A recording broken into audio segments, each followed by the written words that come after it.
Good morning, y'all. It is time for morning coffee with me, Prince Hakeem, and Amanda Love. Hey, man, we got a great show for y'all today. Well, it's going to be one of those things that we feel that everyone can actually benefit from, and something that we do every single day. I think communication, and it's more of like a relational communicational thing, right? Yeah, so we're going to talk about what communication is, what it looks like in regular relationships, friendships, and romantic relationships. So we're going to jump right into it, y'all. We actually had a side conversation about this about a week ago, or a few days ago. Yeah. And we were talking about just communication in general, but mainly around like a relationship. How, from time to time people can say, hey, I have an expectation of you, right? It kind of started with expectations, and we'll talk about that too as well. I wrote that down. Yeah.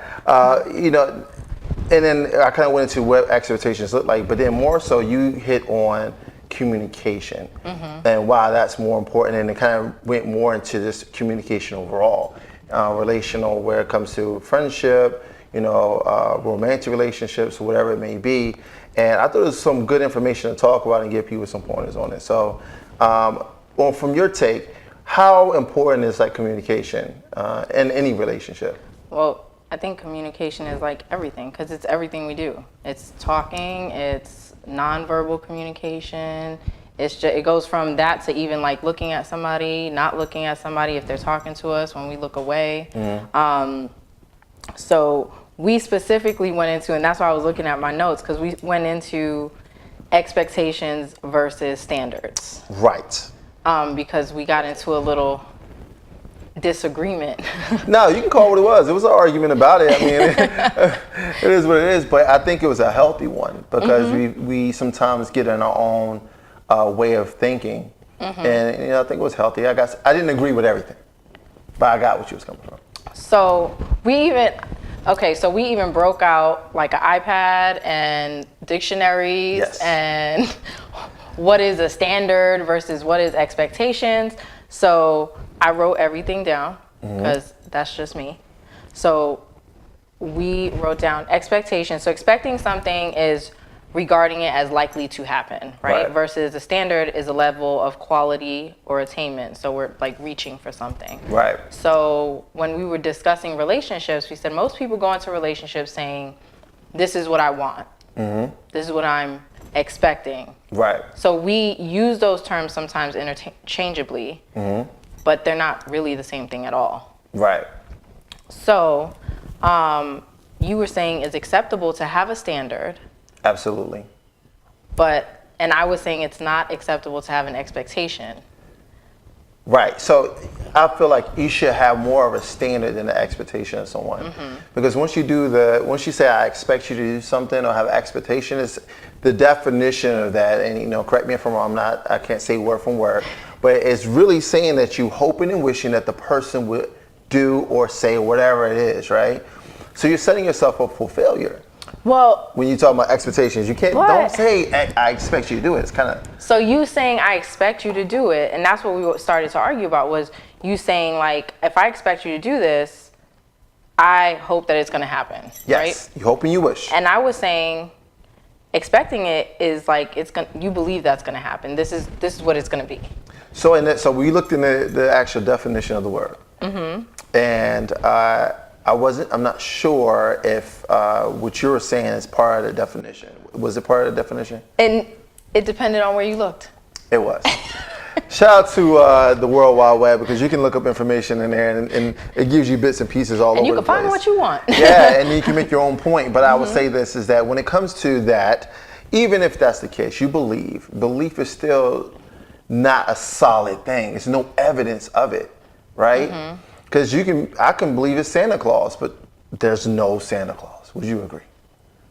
I don't know. But in your mind, if you believe hard enough, to you, Santa Claus is real. He may be. So I say like this: when we get ourselves in trouble with communication, when we're expecting someone to do something because we believe that they will, and we hope and wish that they will, it's not a solid fact. If you know that this person is going to do it because either they have no choice, that they're going to be there anyway, then that's more sustainable to me than hoping and wishing. Okay. and a belief system. So when we were having this conversation, I did what I normally do, and I pulled out a textbook. Yes. Because that's Right? what you do. Because that's what I do, and I made a copy. I made a copy You of it. did. Okay. So communication. I pulled out the definition. According to a textbook, it's called Family Relations. I think the textbook is called. And this was going through like family developmental stages and building relationships. So communication can be viewed as symbolic and transactional process through which we create and share meaning. Right. So that had nothing to do with talking Right. at all. It goes through symbolic nonverbal cues, transactional, meaning everything you give me, Yeah. I'm giving something back, no matter whether it's discussing something verbally, Right. and even when we're not discussing something verbally, we're still communicating, because no communication is definitely communication. Exactly. I think when people get mixed up with that too, because we even said that as well. You can be in a conversation or even an argument and someone doesn't say anything back. And like, why are you acting that way? And a person, what do you mean? I didn't even say anything. It's not necessarily that you didn't say anything in response. Is that your body language or the fact that you said like you didn't say nothing at all, where it probably should have been some type of interaction in the communication. So I'm glad you mentioned that. So this morning, on my way over, like I just told you before, I was listening to different things on communication, and there's this doctor, his name is John Gottman, he specializes in relationships. Yeah. And he did a talk on several different things that build relationships. He talked about the valuing of being appreciative of somebody and expressing that verbally or non-verbally. And one of the big parts of that was turning to and turning away. The example he used was real simple, but I was like, we do it so often and we don't even notice it. And he said it was one of the number one indicators on whether or not relationships between people, he was talking about romantic relationships, but anybody, how it makes you feel when somebody turns to or away. Yeah. So when we think of turn to or away, we think of literally turning to or away from someone. But that's not all he was talking about. He said, his example was somebody's cleaning their glasses and the other person in the room says, "Oh my God, look outside, what a nice sailboat." Yeah. And that person continued, they're so into cleaning their glasses, they didn't even like hear what was going on, never turned to that conversation. So in essence, what happens to the person? They're like sitting there going, should I mention it again? Yeah. To see if they pay attention to Yeah. me. So the gesture of saying, "Hey, look at the sailboat," is what he calls a bid. It's a bid for affection, for attention, for conversation. And a bid is what builds intimacy in relationships or friendships. Okay. So he was saying, if I give you a bid, 99% of the time, it's a one transaction deal in communication. So is the bid, is that more symbolic to, I'm bidding for your attention and time Exactly. versus your attention time for something else? A bid is a bid. So if I'm reaching out to you and you're not in it yet, I'm reaching out to you to build intimacy in that relationship, whether it be a friendship, whether it be somebody I don't know, whether it be my boyfriend, my girlfriend, my husband. The bid is just, I'm trying to pull you in. So I get that. So sometimes I go too far in the conversation. So when you say bid, to me, my understanding of what the word bid means is that you're putting in in the hope, exactly. It's like a bid. I'm putting in a bid in the hopes of receiving something back. So the bid is, and it could be other things as bidding for the same attention. Exactly. So to your point, him cleaning the glass, at that point, that has his attention. His exactly. bid. So the bid of saying, "Hey, look at how pretty the sailboat is." Stop that. Look at me. Exactly. Okay. I get so it. what he's saying is, in that moment, you have a few different choices. Right. I can say, "Hey, look at the sailboat," and you can continue. And in turn, you've built an insecurity because you didn't pay attention to me. Right. So then he said 90-something% of the time, people either go on to doing something else or do something to cover up the insecurity that they feel in that moment. So they begin to do something else, or they play like they never said it, or they just ignore the fact that you ignored them. Yeah. Or you can do what he called a like a more passive response. So I say like, hey, look at this beautiful sailboat, and you turn around and you're like, yeah, got it. Yeah. And you don't say anything, but you did turn to me. You paid Right. attention. So that, Or that you still have count? yes, it does. Okay. Or you have an enthusiastic response where I say, hey, look at this beautiful sailboat, and you turn around and you're like, wow.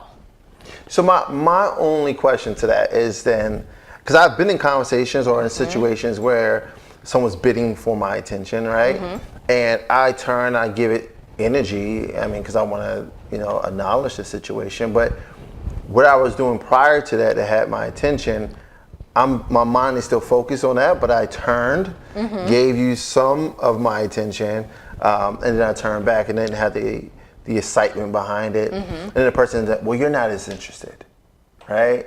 So in their mind, how I communicated to them was, It wasn't enough. wasn't enough. I was more passive. And in my mind, I thought I gave enough attention to it. That can happen in a relationship as well. So, Exactly. you're talking to your significant other and then, you're excited about something and you want them to be as excited as you are as well. And 9 times out of 10, it may not be that exciting to the other person, right? Because that's your own excitement. It's what drives you. Unless the other person is involved with it as well, it's not going to be as exciting.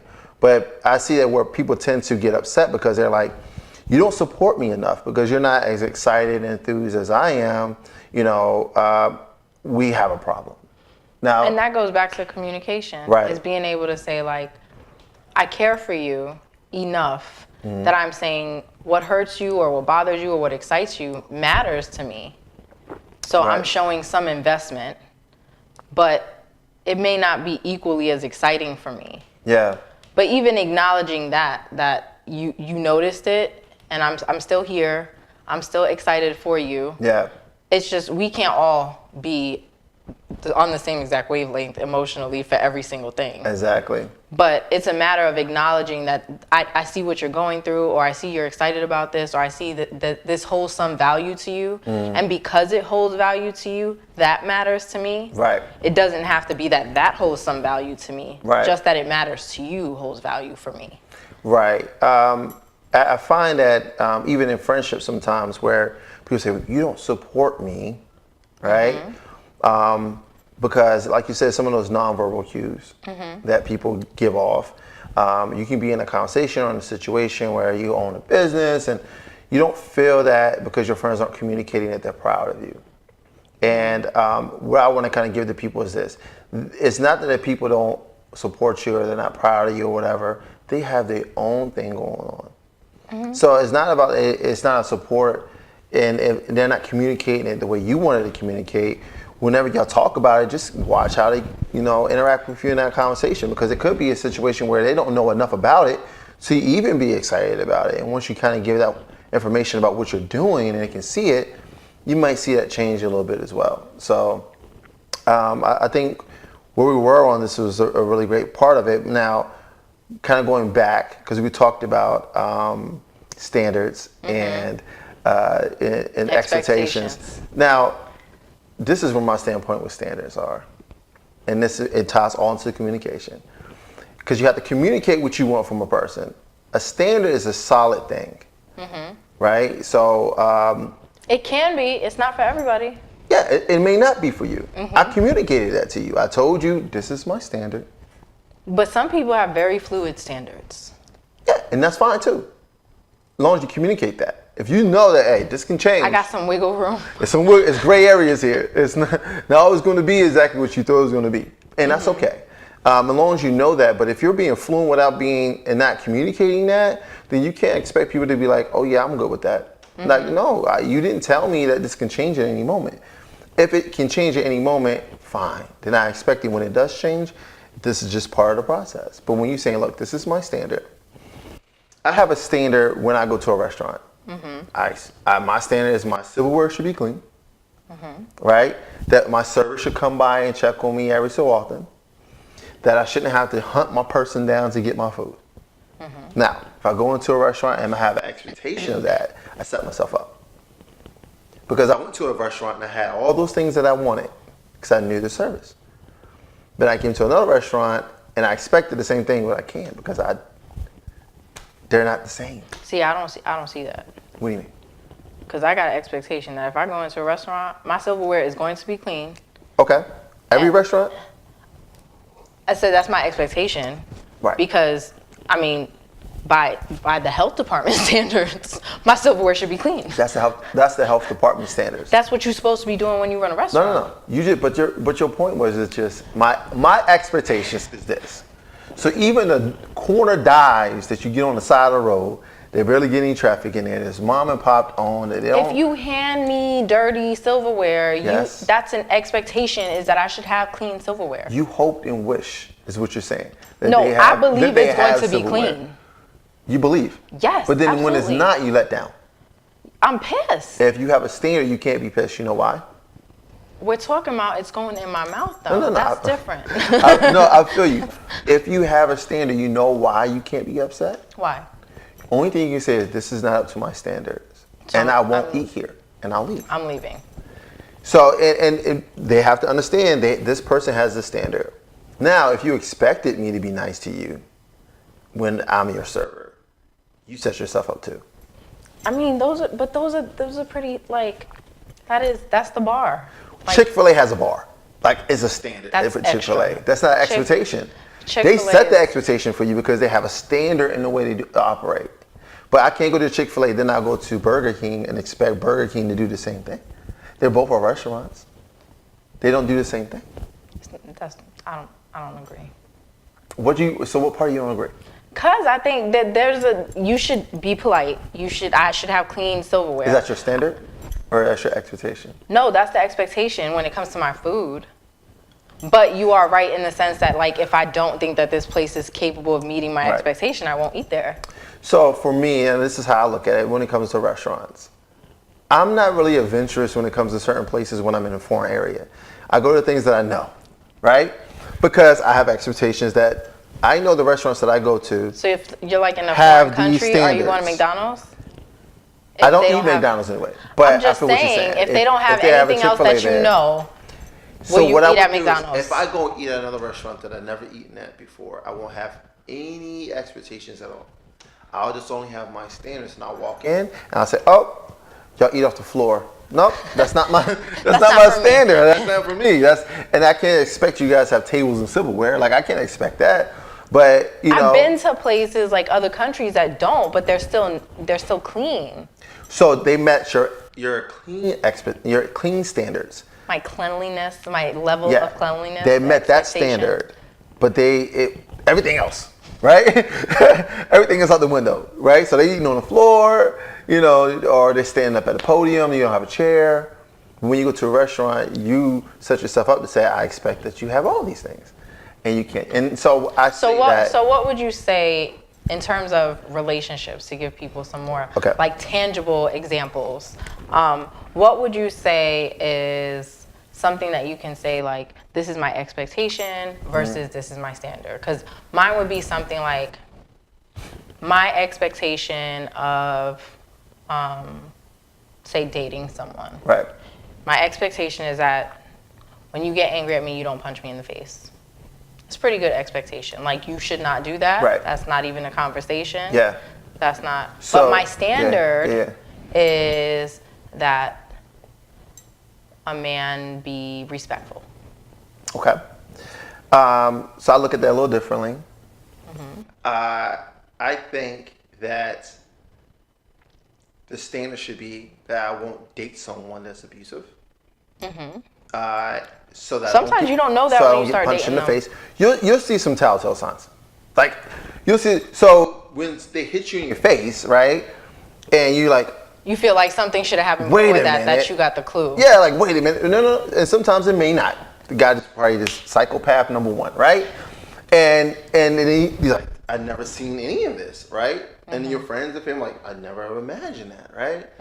But you have a standard. Like, now my standard is I don't allow anybody to do that to me at all. So you gotta go, right? But your expectation is that this person is not gonna hit me. You hope and wish, and you believe that they won't. That's kind of a gray area. The standard is I'm gonna date people that are respectful, so that I don't get punched in the face, right? And so, like for me as a guy, a standard for me, I really rarely have expectations going to any relationship. If it's a friendship, if it's a romantic relationship, marriage, I don't have an expectation. I have a standard. And my standards is that we are going to be respectful to each other. That if we don't agree on something, we don't have to raise our voice. We're not going to be physical. And that's the standard. I'm letting you know up front, if you can uphold these standards, we don't need to go any further.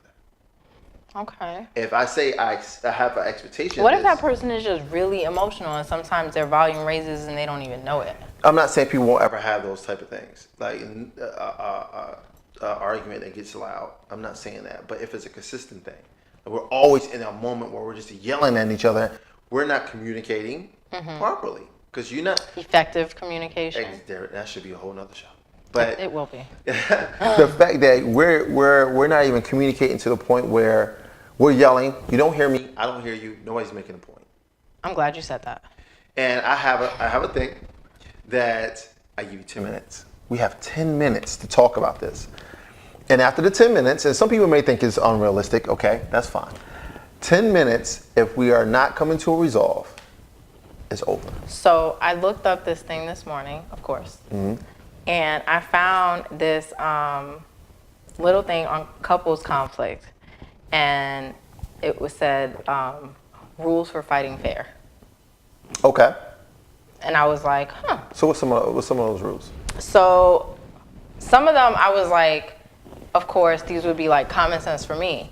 But I figured for other people, it'd be good to mention because then you could be like, oh, okay, that's not okay. And maybe it's something that you've seen growing up that has become acceptable, that maybe you've never heard, or you know it feels wrong, but you're not sure. So here they are. There's a lot of them, so I'm not gonna like run through everything it says. But it says not using threats in an argument, not labeling or using blanket judgments. Okay. So I wanted to stop on that one for just a second because a lot of people do it and they don't even notice it. So a lot of people say things like, you always do this, you never do this. And saying things like that, it says, can be very helpful to try to be respectful in times of arguments. So saying I always or you never or whatever, it's a blanket statement that extends over a period of time, right? So to say like, you never wash dishes. I'm sure at some point, if that person is even helpful, I'm sure at some point they've done something to help you. Yeah. But because you're angry or you're in the moment, you take what you feel like they don't do very much of, and you say something like, you never do this. Right. So now you're like taking everything over a period of time and jumping into this where that person feels like, well, damn, they've been holding on to everything I've ever done since I've met them. Right. And they're using it against me. Right. Now, I love that, right? That's a really great rule. When you have an issue with someone, right? If you're dating someone, guys, if your woman asks you to take the trash out and you don't take the trash out when she's asking because it's full and it stinks, ladies, if for whatever reason that he neglects to do that, right? Make it known that's something that you don't like. Like I don't like that. So when an argument comes up, you don't even have to bring those guns out. You already know that's an issue. And this is not why we're breaking up. Why we're breaking up is that because you're inconsistent. Like one time you'll take the trash out when I ask you, and then the next time you're gonna take it out for a week. It's like the inconsistency of that is what's pissing me off. Not the act of it, but the inconsistency of your actions. But I think even people have an issue, and that was the next one, was staying on topic, like staying in that moment of that discussion, whether it be a couple, a friendship, when you're addressing something that you're saying like, just like you just said, this is the issue. Yeah. This has nothing to do with what you did last week. This has nothing to do with what happened before or when you did X, Y, Z. Yeah. This has to do with like you not taking the trash out. Right. And in this instance, now if you want to bring up the consistency thing as a frame of reference as to why this is such an issue for me, that's something else. Yeah. And I think sometimes people take those moments and they're like, we're always arguing. Yeah. And then you're like, well, we're always arguing because I'm always talking about the same, not taking out the trash, Right. not doing the dishes, not Right. being where you said you were going to be when you said you were going to be, like just doing what you said you were going to do. Right. So then that's not a trash issue. That's not the dishes issue. That's just not being consistent. Right. Right. But again, that goes back to the standard is like, if I want to deal with somebody Right. and we're in a relationship, my standard for that relationship is that you be a consistent person. Exactly. Now, we're human. So consistency may waver a little bit, but you have to be more than less, if that makes sense. So you have to be more consistent than you are less. So when you're setting standards, it's realistic. You have to be realistic with it too. You can't be like, you always have to do this, you always have to do that. You can say, look, listen, I understand there may be times where it's not going to be what you thought it was going to be, but as long as you're doing it more often, you're making an effort, I'm okay with that, right? But when people are just outright just not doing it, that's where I think the problem comes into play. And kind of switching gears a little bit, because you had said something that made me think about it, because we're going to the relationship part of it. And when we're talking about relationship today, it's not just romantic relationships, it's friendships as well. But accountability is a big thing that I had a conversation with Bezo a few weeks back, and we're talking about accountability and dating, because he let me on to talk about some things that he was dealing with, but accountability and what people are doing or saying. So if you're saying that, and that goes with the consistency, I'm going to meet you here at this time, right? And you're like, okay, great. Women expectations, and I'm going to use that word for a reason. We also can call it a standard, is a man should never be late to the meeting point. Would you agree? It doesn't look good. The only reason why I didn't say anything was because I am a habitual offender. We're not talking about the woman is always kind of like, we know you're going to be fashionably late. But the reason why I say that is because I was late. You were late today. But it's just because so I'll say this, and this is like off on a tangent, has nothing to do with nothing. But things really changed for me when I had a family. When I had my daughter, and I finished school, and I was getting a master's degree, and I was trying to juggle that and have a job and friends and just a personal life, if there was any. And like my life drastically changed, because I was in the military and I was always on time for everything. And then all of a sudden one day it was like never on time again. Like something always happens. Right. And even when I think I'm doing everything right, it's like something goes wrong. So I understand just that things happen. I get it. But what I was saying with that, for men, should not have the woman waiting. But I also think that goes into like consistency. It's just like, if you're late, and if you're one of those people who's late all the time, I don't even care, because I am. I get it. That's you. But pick up the phone. That's where I was headed to. Let me know, like communicate that. That's where I was And headed some to. people feel like, oh, well, she just wants me like constantly picking up the phone to explain myself. Yeah. And it's like, no, I don't need Out of respect. I'm saying like because the turning to or turning away, turn to me and communicate that. Not that you're trying to explain yourself because you want to be in the defense of yourself, but the fact that you're demonstrating some care and respect for that person and saying like, I know I'm keeping you waiting, and I know I'm late, so I'm just communicating that. Like, whatever happened, but I'm communicating the fact that I care enough to let you know. And some people take that, they interpret that expectation or that standard from somebody and say like, this person wants me explaining myself 24/7. And that's where I think people just expect. You expect that this person's going to need or ask of that of you. But what I was saying is that where I was getting at with the whole being late for guys is that I hear it all the time. Where women's like, men shouldn't have a woman waiting. Especially if you're waiting in front of a building or if you're waiting in a restaurant by yourself. I agree with that. You shouldn't have the woman waiting, right? And as a gentleman, now, do you expect that or should that be your standard? I say that should be your standard. You expect that you're going to be let down. Everyone wasn't raised the same. Exactly. Every guy wasn't raised to open the door. Every guy wasn't raised to come get the groceries out the car. Every guy wasn't raised just to be a gentleman, period.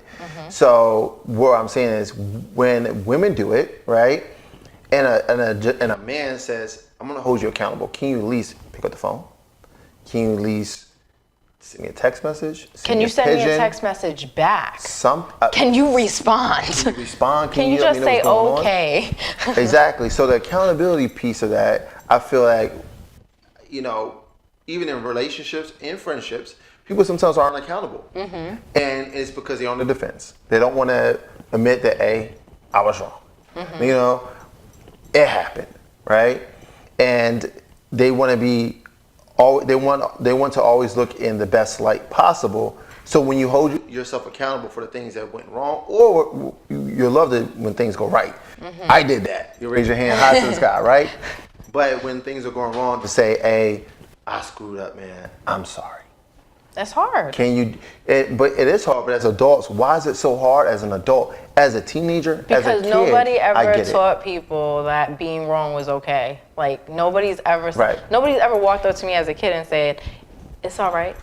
Yeah. Like I get it. You made a mistake, but this is what you do when you make a mistake." Exactly. Or how often did your parents apologize to you when they were wrong, even though we knew they were wrong? How often? Mine very rarely ever. Yeah, I think I remember would my say. mom apologizing to me twice in my life.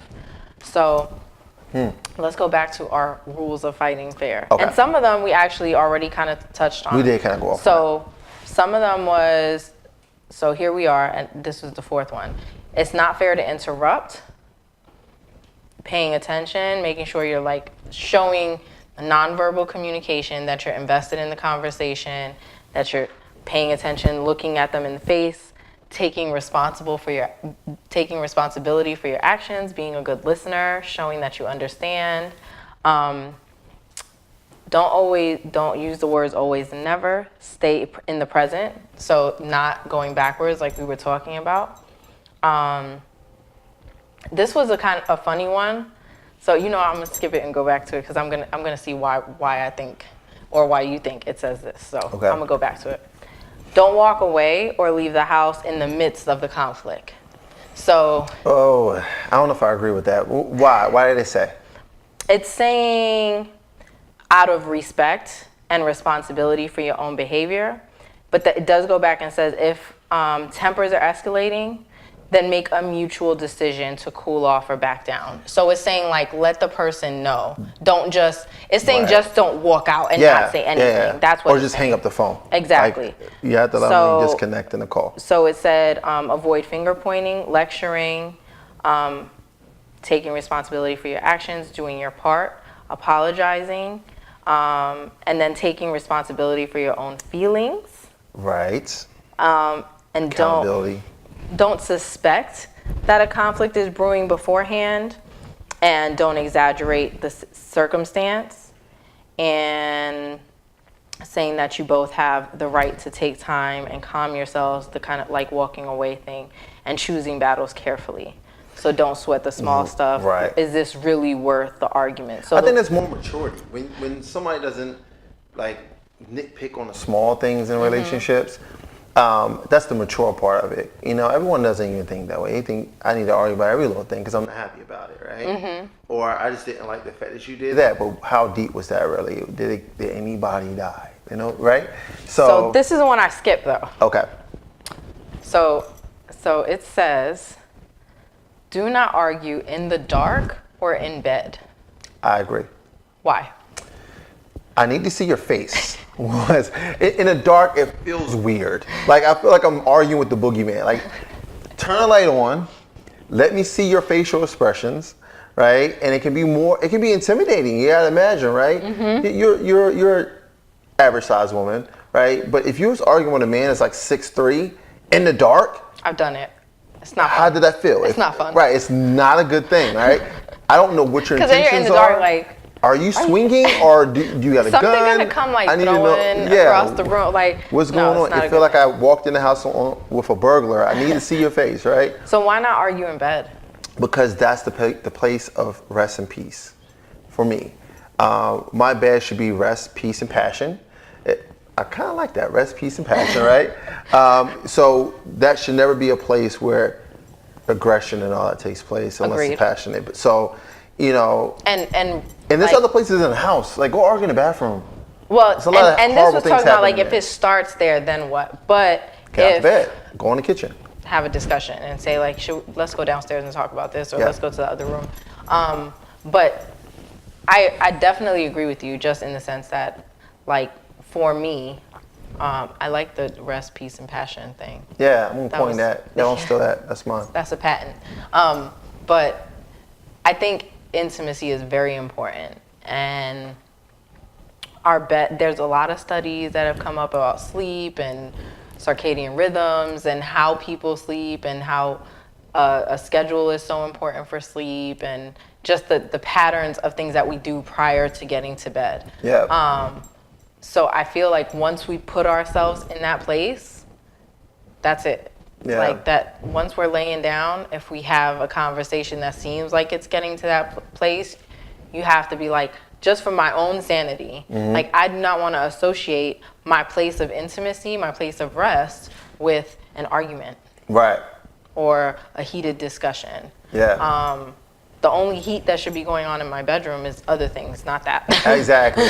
More of that passionate part of it. And yeah, I think, so I had the privilege to be in a role in a corporate job where I had to train people on, you know, conflict resolution and things like that. You have to set the place for the conversation. And you have to, sometimes it comes down to what you're wearing, you know, the seating arrangements, those type of things. And I believe it holds true to a relationship. That's where it goes to the bed situation. Don't have the argument in the bed, because the bed becomes a place where now it's no peace there. It's kind of like they said with your kids. Don't send your kids to their room and tell them to get in their bed Like they're when you're mad. punished. And then you're punishing them. You're not going to look at that as the same anymore. So I think when you have to have a serious conversation with someone. Pick the place and time, the most opportune time and place. Make sure you have enough time to have a conversation with them, because I love when people get in arguments, and I've done it. I don't have time for this. Well, we're talking about it. Why don't you have time for it? You should have made enough Or time. I've had people who tell me like, I don't argue. I Yeah. don't argue. Yeah. And I'm like, that's like purely contextual, because Yeah. my like way of discussing something with you may feel like an argument to you from whatever your understanding of an argument is. Yeah. But I may not feel like I'm arguing. And I that's may my feel like favorite I'm- word, perspective. Yeah, it's definitely, perspective is a huge thing. There was this saying when I was in the military. They used to say perception is reality, and I used to hate that saying, because 90% of the time I felt like you're wrong, because what you think is going on is not going on. But it speaks to the level of consciousness people have when they're looking at something else outside of themselves. Right. I see you sitting over there and you're a man and a woman and you're playful and you're laughing and you're joking and you're extending like touch, and I put my hand on your knee, and they automatically assume that they must be sleeping together. Yeah. They must be in some sort of a relationship. Yeah. Or they must be doing something. Yeah. They couldn't possibly just be friends. And like you said, perception is reality. I can't tell you how many times that happened to me, and in situations I don't even know the person. We're just passing, having a conversation. How do you know him?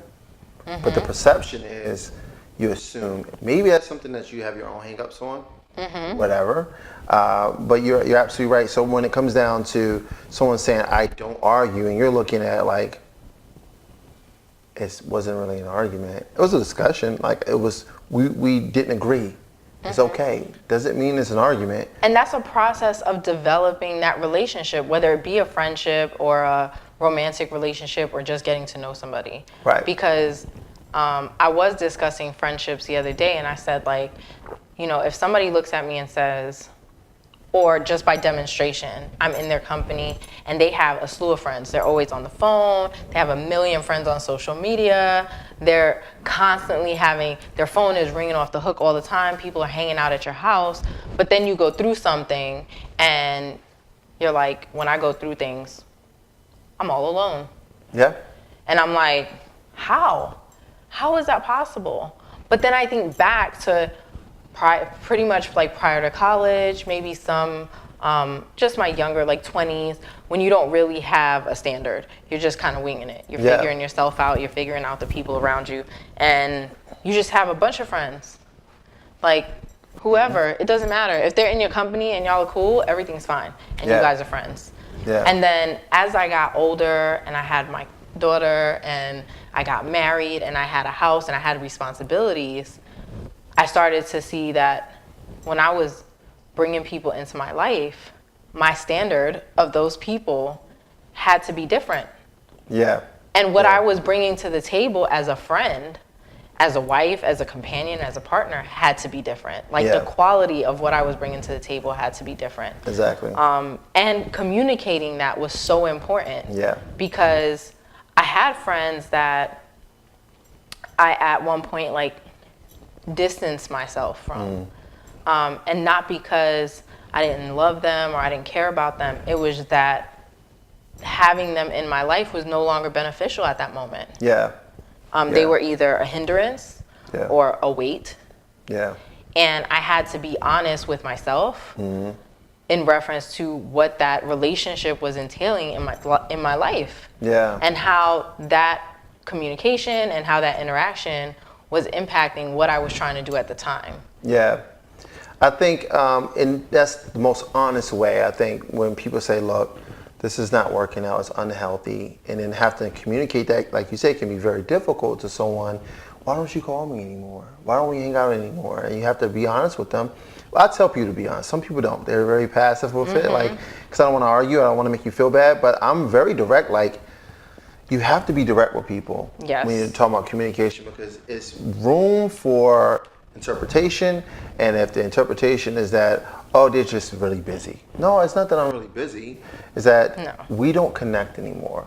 And you take this away from me versus adding this to me. I don't feel that we are giving a good give and take here. So being honest in that communication, I think, will save you so much time in the long run. And people don't realize that, but it saves you so much time. It does. When you tell people, look, I just don't have it anymore. I don't have it in me. And, you know, and it's okay. They're not going to feel good about it.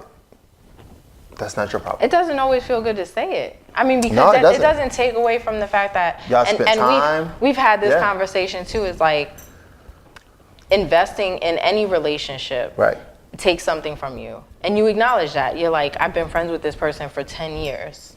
Goodness. Or I've been friends with this person for 20 years. Yeah. You know, we've been through some stuff, or they've been there for me. Yeah. But now, you know, I have 3 kids and I have a family, and they're like, yo, I'm trying to go out on Saturday. And you're like, I have 3 kids and I have a husband, or I have a wife, and I can't just go out every Saturday. And they're like, man, you BSing, you whatever. And you're like, damn, is this really my friend? Right. Like, is this somebody who's really trying to bring something to the table instead of saying like, you know what, I get it. Yeah. Like, this is just where you're at right now, and if I'm your friend and I just want to hang out with you, then I'm gonna come over. Yeah. Or let's make other arrangements. Yeah.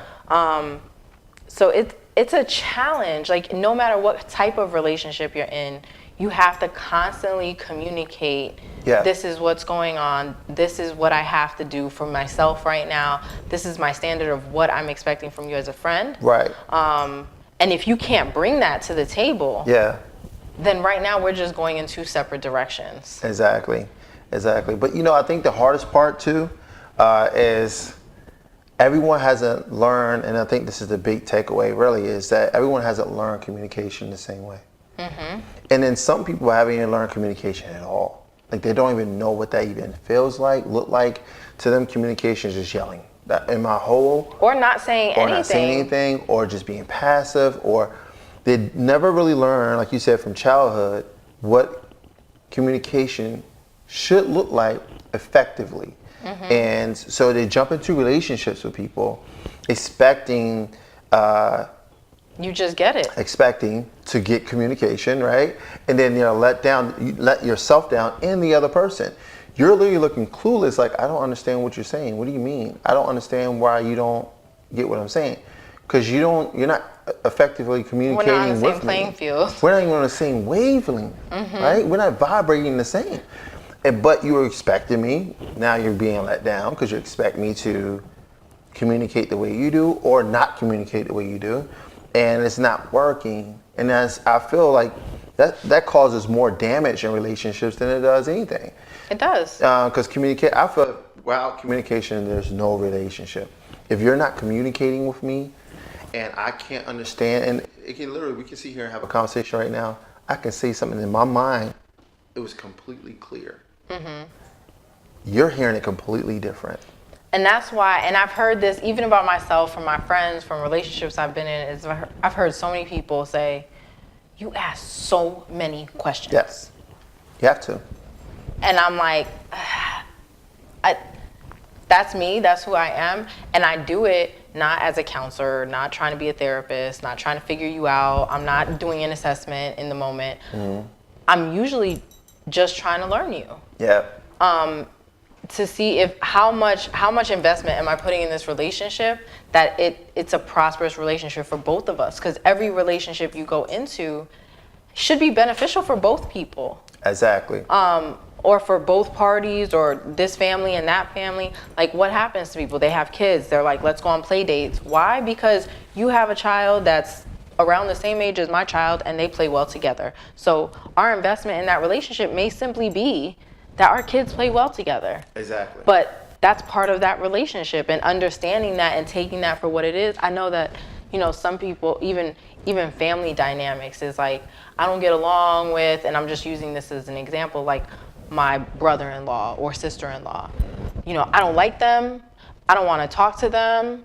I don't want to, but our kids are the same age. Yeah. That's fine. You don't have to talk to them. Nope. But if you both have an understanding that your level of investment in that relationship is simply that you have to have a familiar relationship, that when you do holidays, you do it cordially, and that your kids play cordially, I'll have no problem with you dropping off your kid. I say hello, the kid comes in, they play together, you pick up, goodbye.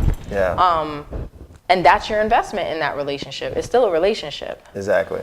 I think sometimes where things get skewed is that so many people want to do a lot less talking. So they'll go into something saying, this is what I'm willing to give, right? Yeah. And this goes back to what we talked about the other day in romantic relationships, is to say like, oh, I'm not willing to get into a serious relationship right now. Right. Okay. But I demonstrate otherwise. So there's that nonverbal cues. Exactly. And understanding that even though I said this, if my actions are not congruent with that, I'm still communicating something. Yeah. It's just not what I said in the first place. So when the other person is saying, I'm confused, and I'm asking you a million questions because you're demonstrating one thing and saying something different, then you get mad because that person's making you talk. Right. And it's like, the problem with it is that people don't understand is that everything you do is communication. Right. And if you're not willing to do one or the other, it creates confusion and it creates conflict. And if you don't know how to manage that, then you end up in a conflict. Yeah. I think to that point it's miscommunication at that point. And the disconnect comes in that you're holding that person to the initial standard. That's what you said. The standards are kind of fluent, and if it's moving like that, I need to know going into this, all right, I'm not ready for a relationship right now. I just want to see where things go. So that's great. But if that's the communication, is saying like, I'm not ready at this moment. At this moment, but eventually it could lead into that. Yes, but I'm open to something developing. Once you say that, that's where the fluent part comes in. Exactly. Like, that's okay, cool. different. But if you strictly told me, nope, I don't want a relationship. Okay. Then if you come back later and say, well, I think that's changing for me. Let's see where this may go. Now you change the standard completely, which is fine. You communicated that with me. But most of the time, people don't have that conversation. I know, like, people are not having a follow-up. No. Well, what I'm saying is, that's where we go back into effective communication, is that you're right. Most people don't. That's where you get these fallouts at most of the time in relationships, because people say, look, I expect this and this. This is what I told you, or this is what I want to do. Pretty much that's my standard. And then they start changing the game up. They don't say, they don't come back and do that follow-up piece so you can adjust yourself, because you could be in a situation, right, where you're like, okay, cool, that's where you are. I'm over here on something else completely now. You know what I'm saying? I'm cool with what we got, but I'm in another space, and now you're doing other things. It's like confusing me, and I don't know if I should be in this other space. So now you're messing up my vibe right now. You know? I came across this, on my research. I came across this earlier. Where there was some research done on, extensive research has been identified on the following several different terms of communication. So they did research identifying like what typical forms of feminine communication were versus masculine. And I thought it was really interesting just to highlight the differences in the way, in the way people say things or the way they disclose information. So the typical 7 features of feminine communication: 1 was disclosing personal information and learning about others, attempts to create equality between people, expressions of support, sympathy, empathy, and agreement, efforts to keep a conversation going, high responsive nonverbal expressions, eye contact, head nodding, facial expressions, showing interest, and concrete details, likely to use hedges, qualifiers, tagging questions, all conversational styles that result in communication that appear to be attentive. So things where we're like, in terms of the Gottman terms of like leaning forward constantly, is that's what women do. So masculine communication was efforts to control the conversation, being instrumental in forming and attempting accomplishing objectives, solving problems, devising strategies, attempting to dominate the conversation by talking more often or for longer periods of time or louder, talking in a direct, assertive fashion, talking in abstract ways, relying on generalizations and conceptual levels of description, and the restricted use of emotional disclosure. So when I was reading that, and I knew we were going to be talking about communication, I was like, that's research that was done in 2006 and again in 2009. Okay. So, I mean, fairly recently. I don't think communication styles have changed all that much over the past years. Well, I would say this. Where we are now in 2019 is... This is definitely in reference to, like, communication. Sitting in front of each other. Yeah, because now it's...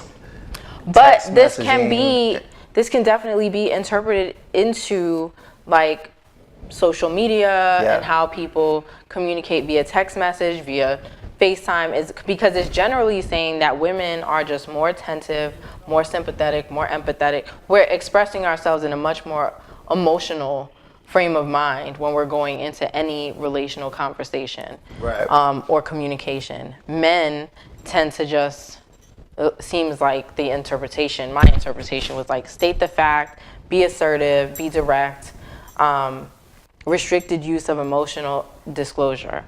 I thought that was really interesting. It is very interesting. I think, because I'm really like that. I'm not going to lie. When it comes to an argument or disagreement, it's kind of hard to argue with someone about their feelings. I have nothing to do with that. So you're arguing with me and blaming me for something that I cannot change or fix.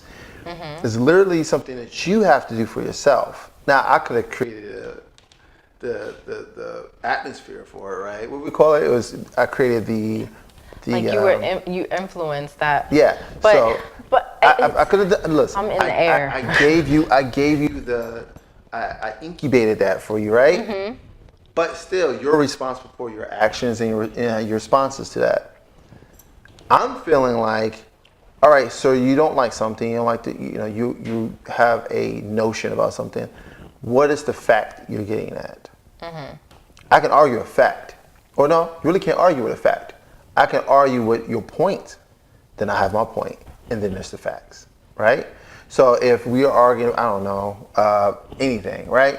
If you're not coming to me with a solid like reasoning for something, I'm not really going to try to entertain it too much because it's not your feelings, your opinion on something. Well, I used to have a professor that told me, and it was like her best example, and it stuck with me because I was like, I get it, because it made sense. She said, if you're going to tell somebody I feel something, there better be an emotion coming right after feel. Yeah. And cry. Listening to her, You better cry. well, she was saying like state whatever, because the lesson in that was that one, we're so emotionally illiterate. Yeah. Like we don't even have the words sometimes to describe what it is we're feeling.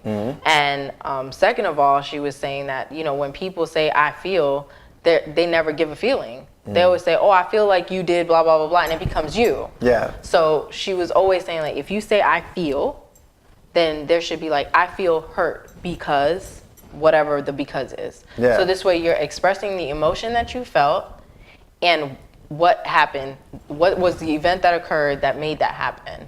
But other people are not responsible for your feelings. Right. So my question to that is this. You feel hurt because this. What do you expect the other person to do? If Right? you're coming to, I believe that if you're coming to somebody, if I'm coming to you and we're in a relationship and I say, Prince, I feel hurt because you disregarded what I said, you know, during the show and it made me feel bad, whatever. So I should also provide some sort of solution, or we as the couple or the friendship or whatever can come up with something and say like, oh, okay, but that has to be on the other person too. Yeah. And that's what goes back to like the same wavelength and having standards, because when you deal with people or you interact with people that see things similar to you or have a generalized understanding of things the way you do. Right. And to me, my friends or the people I surround myself with, if they should be at my level intellectually or above or around, because if I'm not teaching you and you're not teaching me, Right. then where are we going? Yeah, you're right. I think the point I was trying to get to, and you kind of answered it, but I feel I was hurt because you disregarded what I said during this time. Okay, so what? And so I'm like, where do you go okay. from there? Where do you go from there? The other person say, okay, because that's all I can do. Until Okay, you but say, what do you do with until that? you say, hey, if you don't mind, next time, would you mind giving Doing more this. attention to whatever? But still, the person has the right to say, I will or I won't. Then what happens? But that's all communication. Right, that's the communication. That's where okay, the then we can't conversation be happens. friends no more. But why? Because Because that one thing. it felt horrible. Was that to your me. standard or was your expectation? Well, I don't know. For me, I guess for me, it sounds like to me that would be my standard. Your standard is somebody does disregard I mean, something, right? in Or that any of or any of instance, that just thing. because of the way we made up that little like situation on the fly. But I just think that would be if that was my standard of the people I'm willing to invest my time and energy in, then you can't be somebody that I interact with on a regular basis. Yeah. Or if it's a professional relationship, see, there are a lot of times where professionally, like, I don't have a choice whether or not I interact with you. Right. So I have said things like, hey, Prince, you know what? At work, we're not friends. We're not friends. And that's a Right. fact. Like, Right. we're not friends if we just work together and we don't interact outside of work. We're not Right. friends. So if people are joking around and playing and, you know, doing whatever around me and we just happen to be in the same circle, Yeah. don't play with me. Yeah. And it's not to be mean. It's just say, I don't know you. We're not friends. And we can't do that. Yeah, I understand that, and I get what you're coming from. I just say that if somebody did something that goes against your expectation, adjust that. You have to say adjust how you deal with them in the sense, like you say, we're not going to be like that. Doesn't mean I can't be your friend. I expect differently from you now. I expect that you won't do this or you will do that. So I'll put you in a box. You can be there. If you disrespect my standard or go against my standard and you know the standard, because a lot of times people will go against your standard and don't even know your standard. You never really put it out there. It's not like you put it out there So on I a can't poster. cut you off. Now I'm gonna let you know now. My standard is this. My standard is to do. And now you know you have the responsibility, if you want to continue being in the space with me, to uphold that standard. And I just think that we should have more of that type of conversation when it comes to people who are around on a consistent basis, even at work. Like you said, I have a standard while I'm at work. People at work are my colleagues, and that's it. Like, don't hit me up outside of work. We're not going to hang out. I just want to keep the two separate. Or if we do, this is my standard for that. Where work stays at work, home stays at home. It's pretty much what it is. It gets difficult though, because people identify certain types of communication as just, like I could say I was just being assertive and I was communicating something that I believe is appropriate for me. Yeah. That's what works for me. And it may not work for everybody. Yeah. But somebody look at me and go, oh, she's so rude. Yeah. Or overly direct, or communicate too much, or she's doing the most, because Yeah. she's always talking. Yeah. And it's just, for me, that's what feels necessary in the moment. Yeah. But that's what works for me. I think this is a good, healthy conversation. We can go on forever, Talking but about we have to communication. wrap it up because it's about that time for us. And what I want to do for the people that's watching and listening as well, those things that you listed out today about, communication, we're going to put those down at the bottom as well. And we'll give you a link to some really good information that will help you all out as well. Amanda Love, y'all, she is amazing. Make sure y'all tune in every Thursday at 9 a.m. right here for the Morning Coffee Show. I know, we gotta go. I know you don't want to. We had our coffee, but next week is going to be something different, and you guys will definitely enjoy everything that's coming along with that as well. Once again, I am Prince Hakeem, and this is the Morning Coffee Show. Thank y'all for tuning in. We'll catch you next time.